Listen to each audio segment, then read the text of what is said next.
What's going on, everybody? Welcome back to Celtics Daily with me, Mike Zakarian. And yeah, we're wearing black because it's a funeral. That's what Game 6 was in Madison Square Garden on Friday night.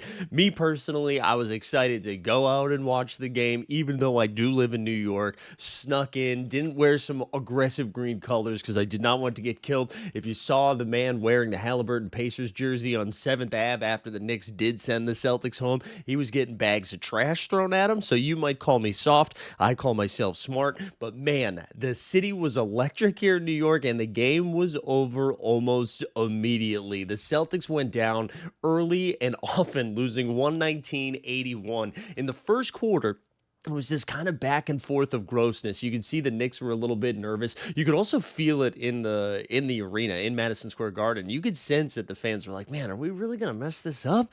And it was 26-20 after the first quarter. Knicks got a little bit hot at the end as the Celtics were like trying to hold on to a lead early, and then in the second quarter, the doors were blown off as the Knicks win the second by 21. They win at 38-17, and then from there on out, it was curtains. The final score 119-81. Jaylen Brown did something very impressive in back-to-back games. In Game 5, he went out there and led the team with a near triple-double for a W. And in Game 6, he took 20 shots, only making 8 of them, was a minus 30, and got fouled out in 32 minutes. Very good stuff from JB. And then on the Knicks side of stuff, I mean, it was just kind of everybody. You listen to their plus minuses. Bridges plus 25, OG 26, Cat 25, Brunson 30, Hart 24. And everybody contributed. Karl Anthony Towns, we knew he was going to show up again. He had a double-double with 21 and 12. OG had 23 and 9. Bridges at 22. Brunson 23. Like, everybody was doing it.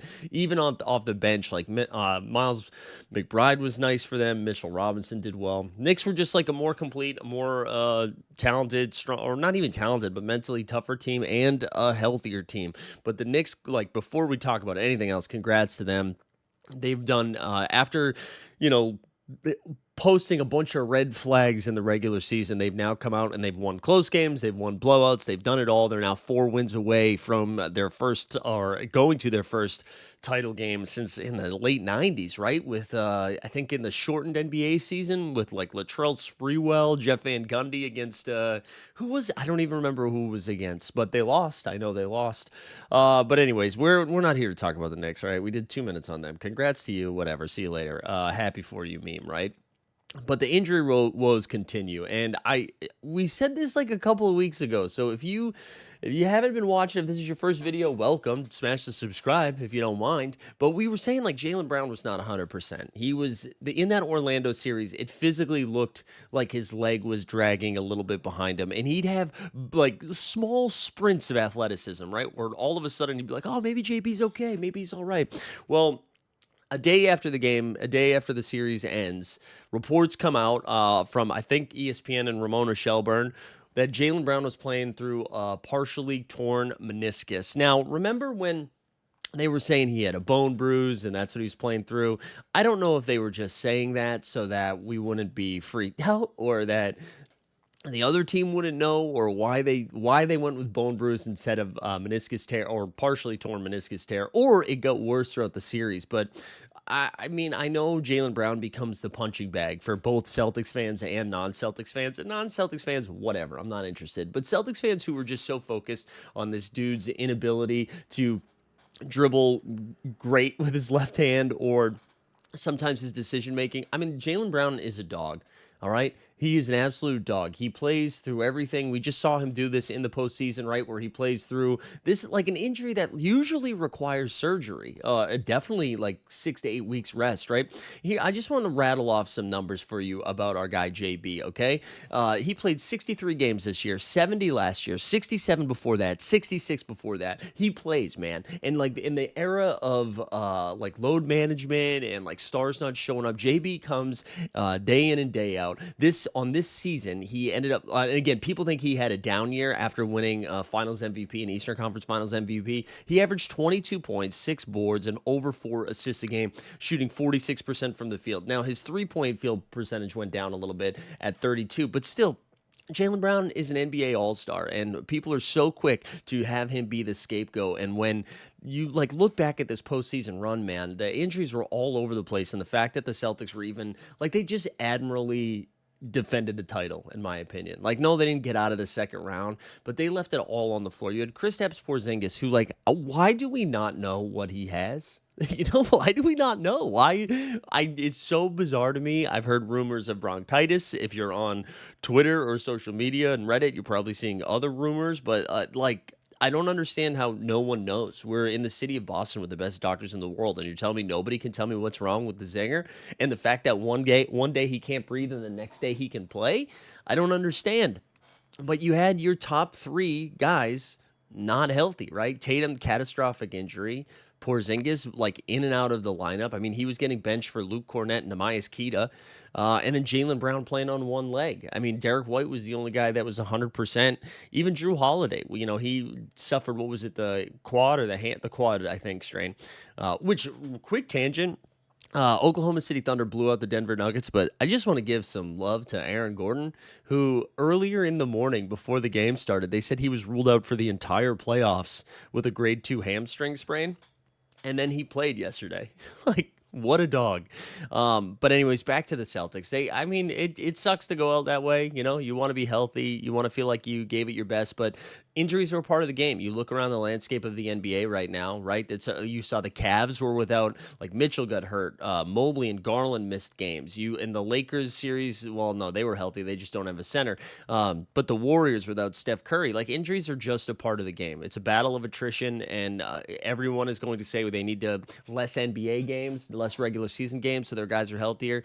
I mean, yeah, but that's never going to happen because owners like that thing called money. Speaking of owners, Bill Chisholm, the new Celtics owner, now has some really tough decisions to make as we get ready for this offseason, right? These decisions were going to have to be made regardless of Tatum's injury, but because of Tatum's injury, that is going to most likely knock him out for the entirety of the season next year. There's like a small chance that he heals a little bit more quickly. I mean, he wasn't Superman commercials, right? So who knows? But most likely he's going to miss the whole season. And if that happens, like, you're probably, even though the East is trash, we look at the Eastern Conference, they didn't get any of the good picks. There's a chance Giannis leaves the East. So, like, even this iteration of the Celtics team could probably win, like, 45 games and be, like, a top 4 seed. But they're just not going to pay for this team, I don't think. They're going to be, like, you can't be this far into the second apron taking these tax hits when your team is, like, maybe going to host a first-round playoff series, right? And so Drew Holiday still has 3 years and I think, like, 35, 36, and $37 million each year for that. Kristaps Porzingis is like $30 million this year, but it's an expiring contract. And then you have Jaylen Brown, who is in Max City, baby. He's Max Streets. He's got a big old payday. And then Derek White. And if you like, and Sam Hauser too, and Al Horford, like, is he going to retire? My guess is Sam Hauser's for sure gone.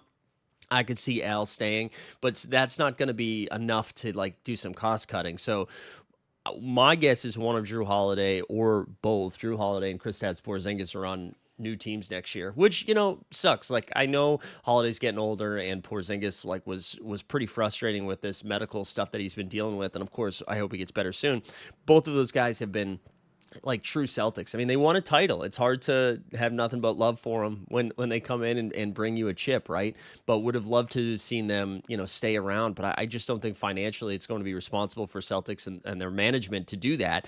And I mean, the bigger question is, what do you do with Jaylen Brown? I personally hope he stays. I want to see JB and JT in Celtics jerseys forever, regardless if he can dribble with his left hand or not. I don't care. Don't have that conversation with me. So I would love for him to be there. But, with Drew Holiday's contract and Porzingis' health, like, you look at what would bring you the most value back if the Celtics are really trying to do a quick reset. I'm reminded of the Golden State Warriors the year that Steph got hurt and Klay was already missing time and KD had already left. And then all of a sudden they get the number 2 pick in the NBA draft, right? After one season of tanking, and then they were back in the finals like a year or two later. So do they do something like that where all of a sudden JB goes to a contender? You think about those teams in the West that have, like, a ton of assets on them, whether it's the San Antonio Spurs where he could go, or Houston Rockets and be reunited with his boy Ime Udoka. And we know Houston has tons of picks. They have Phoenix picks, their own picks. They have all of this young talent. Do they do something like that where they're not, like, fully forfeiting on the future of the Celtics? It's just the immediate future. It's not going to be there. My guess is you're going to see a lot of Derek White, a lot of Jaylen Brown, and a lot of Peyton Pritchard next season, and that we will see Drew Holiday find his way to a contender. And Kristaps Porzingis as well. Unfortunately, I don't think either of those guys are going to bring back a ton of value. I think Holiday, obviously, he had a really rough postseason. He did not look good in this Knicks series, but I think because of his contract. He's not going to be like one of those trade deadline assets where like, oh my God, we need to give up a first round pick to go get Drew Holiday because of how much he's getting paid. I actually think it's going to be harder to find suitors. Porzingis might be a little bit easier, but like literally, we do not know what's wrong with this man. So I think we're going to need to understand what his health concerns are moving forward before the big unicorn, the Latvian god, is traded. So I'm trying not to be too bummed out about it. Like, we got a title. It's hard to get a chip. We got one. And I just think this iteration of this team has run its course. You just need to get Tatum healthy and hungry again, hopefully with Jaylen Brown. And then I don't know, maybe you start building through the draft, whether it's acquiring some assets from other teams or the assets that you have. Now, I believe the Celtics, they have the 28th pick this year. In this upcoming draft. And then we also have our first round pick for next year. And then after that, I think we actually have some pick swaps going on. So the good news is if we do trade off some of our assets and we are without Tatum for the entirety of the season, they're still in good shape to tank. Although we saw this past year that tanking's not great, right? All the tanking teams get screwed. But they still have their first round pick, which is a good sign. And yeah, I don't know. Maybe it's time to start building through the draft. We haven't had to do that in a while. We've been so competitive for so long, whether it was going to the Eastern Conference Finals, the Finals, whatever, winning chips, losing to the Warriors. The Celtics are always playing basketball in late May and June. And for the first time in a while, as Celtics fans, it feels like we just get to watch the conference finals, and that's it. And you look at the conference finals, and though the Pacers and Timberwolves are both teams that were there last year and are there again this year, it does kind of feel like the changing of the guard here in the NBA, in the NBA landscape. We're starting this new era, right? OKC Thunder, they have some dynastic energy because of how young their team is right now, what contracts their players are under, and how many picks and assets they have left, right? They seem like a team that could be there for a while. But Minnesota, you get some aging pieces there in Conley and Rudy. Indiana, like some of those guys will have to get paid soon. The Knicks, like who knows? Like, are we going to start seeing this more often where we just the parity is there, right? And then we're going to have new teams emerging every couple of years. Are we, the Miami Heat era, the Golden State Warriors era? Are those the Cavaliers era? Like, are those kind of done now? Are we going to see more new faces because of how hard it is to build teams with these caps, right? I think this was 10 years ago, maybe they trade Drew Holiday or maybe they trade Porzingis because he'd have a little bit more value as an expiring contract, but you just bring everybody back and you'd be like, we'll be fine in 2 years. And now that's not the case. These owners have to make difficult decisions almost immediately. So it's kind of a weird time to be a Celtics fan. You just kind of, pay attention to the draft, which I'll be at, by the way. If anyone's going to be at the NBA draft, hit me up. We just kind of build through the draft. We see what the offseason looks like, see where Giannis goes. There's a lot of spicy offseason stuff that we're going to be keeping up with here as we get as more teams get eliminated, right? Even like the Denver Nuggets, they're kind of in a similar situation as the Celtics. So are the Cavs. Like the three of the favorites of the NBA are going to look very different next year because of these financial constraints. So it's a fun and weird time to be an NBA fan. But if you took anything away from this, no Jaylen Brown slander. The dude was playing with one tendon. It's not a tendon, ligament, whatever you want to call it, a meniscus. But appreciate everybody watching. Enjoy the rest of the playoffs. We'll still be here every day giving you some Celtics updates. They just won't be game related, baby. But appreciate you tuning in. Hit the subscribe on the way out. We'll see you next time.